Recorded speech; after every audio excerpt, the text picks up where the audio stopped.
There are a lot of great games coming up this year, and much of next, so it can be difficult to really drill down on any one game and totally wrap your mind around its potential. Many of the more highly anticipated games of 2021 are huge, big-budget masterclass AAA games.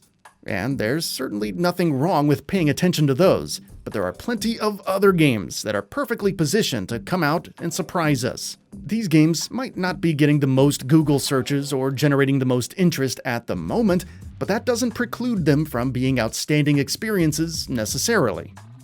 Kena: Bridge of Spirits is clearly one such game. While there is no doubt that it has some stiff competition, and it may not surpass the likes of Horizon Forbidden West, it could still have a great shot at being one of the biggest games of the year. For one, Kena: Bridge of Spirits is keen on bringing a fun, vibrant look to the action-adventure genre that we just plain don't see enough of.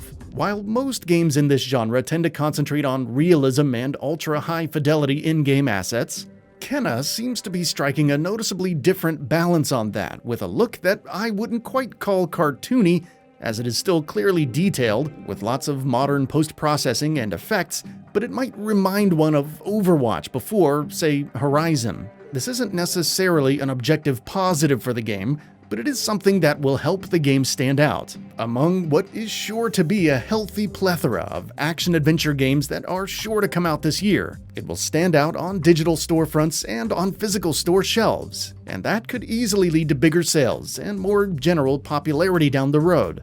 Kena herself, the world she inhabits, as well as the little creatures who follow her called the Rot, are all drenched in style, so it's looking like a very appealing package visually that is sure to complement Kena's other facets. Supposedly, some of the artists behind the game also worked on a fairly popular fan film of Majora's Mask, called Terrible Fate, that set the fan film community on fire for its stunning look. So, given that the team of Ember Lab has so much talent behind it in this department, it should be no surprise that we're in for a feast for our eyes here. It also doesn't hurt that the story revolves around Kena being a spirit guide, who spends her life helping spirits caught in between realms move on to the next phase of their existence. This, of course, opens up lots of opportunities for interesting and compelling story threads to be rampant in the game. The glimmers of Zelda in the game's DNA don't stop there, though, as the game is clearly designed in a similar fantastical fantasy world full of secrets,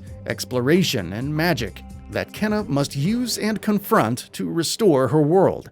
The overgrown flora, saturated colors, and expertly designed world all seem to beckon to anyone who's even remotely interested in these sorts of fantasy settings. And while we don't quite know how the world is set up quite yet, this look does lend itself well to semi-open world, segment-driven exploration. So, assuming that's the direction they go into, we could be in for a game that not only grabs our attention, but is more than capable of keeping it. This is not looking like a game that you're going to just get through it and put it away. There will be totally missable secrets to uncover, story threads to tie up, perhaps even totally optional areas and quests to explore. It doesn't look like it's totally focused on outdoing open-world fantasy games in terms of overall scope, but it does appear to be aiming at least matching them in terms of quality and general intrigue, if not exceeding them in that regard. None of the outstanding visuals or lovingly created characters would mean a whole lot if the gameplay didn't bring something outstanding to the table, though, and it looks like Kena: Bridge of Spirits is aiming to knock this element out of the park as well. The game will have a combat system that we've come to know in this sort of game. Expect the fairly predictable light, heavy, and charged attacks to work how they generally do in most action games. Expect upgrades that allow Kena's staff to become a magical bow, as well as a shield that Kena can generate with her pulse ability to protect herself from attacks for as long as that shield can hold out. And expect a healthy variety of interesting enemies to use this combat system on to dispose of them in the game's fast-paced combat. Kena is definitely checking all the boxes in the combat department, but perhaps in so doing might be creating a bit of a blind spot for itself if that combat system doesn't do much else. We'll have to get our hands on the game to know for sure, but we can clearly see from the footage that's already been released that the game will be, at the very least, totally competent in this area. Speaking of doing something a little different, Kena isn't just approaching the action-adventure genre so they can check off all the action-adventure boxes. They also have a few tricks up their sleeves with the help of the Rot, a collection of little creatures that we don't know a lot about yet, but we do know they can be very helpful for Kenna in various situations. They seem to be mostly geared towards being a puzzle-solving mechanic, which would be fine if that's all they really are, but here's hoping that Ember Lab does more with them than that, with perhaps getting them involved with combat and/or the overall narrative in interesting ways. The potential is certainly there for that.